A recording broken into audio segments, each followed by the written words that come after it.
So, సినీ వారం అంటే ఏంటసలు ఈ కాన్సెప్ట్ ఏంది? తెలంగాణ ఏర్పాటు చేయడానికంటే ముందు వరకు గూడా ఇంత మంచి talented young budding new artists గాని, టెక్నీషియన్స్ గాని, స్క్రిప్ట్ రైటర్స్ గాని, డైరెక్టర్స్ గాని ఉన్నారు గానీ, వాళ్ళకి తగిన అవకాశాలు వేరు వేరు హ్మ్. కారణాల వల్ల దొరకలేదు.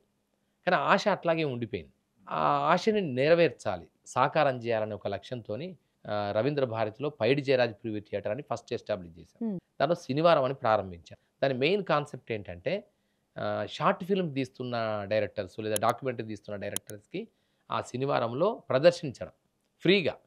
ప్రదర్శించడంతో పాటు ఏం చేస్తున్నామంటే ఒక వరల్డ్ ఫిల్మ్ ఫెస్టివల్ ఫార్మాట్‌ని ఫాలో అవుతున్నాం. అచ్చా! సో, దానివల్ల వీళ్ళు ఇంకా ఎదగడానికి అవకాశం ఉంటుంది. స్కిల్స్‌ని హ్మ్. పెంచుకోవడానికి, కొత్త పర్స్పెక్టివ్ ఏర్పడడానికి. ఇది భారతదేశం మొత్తం మీద షార్ట్ ఫిల్మ్స్ స్క్రీనింగ్ కోసం ఏర్పాటైన ఒకే ఒక్క థియేటర్ పైడి జయరాజ్ ప్రివ్యూ థియేటర్ రవీంద్ర భారతి.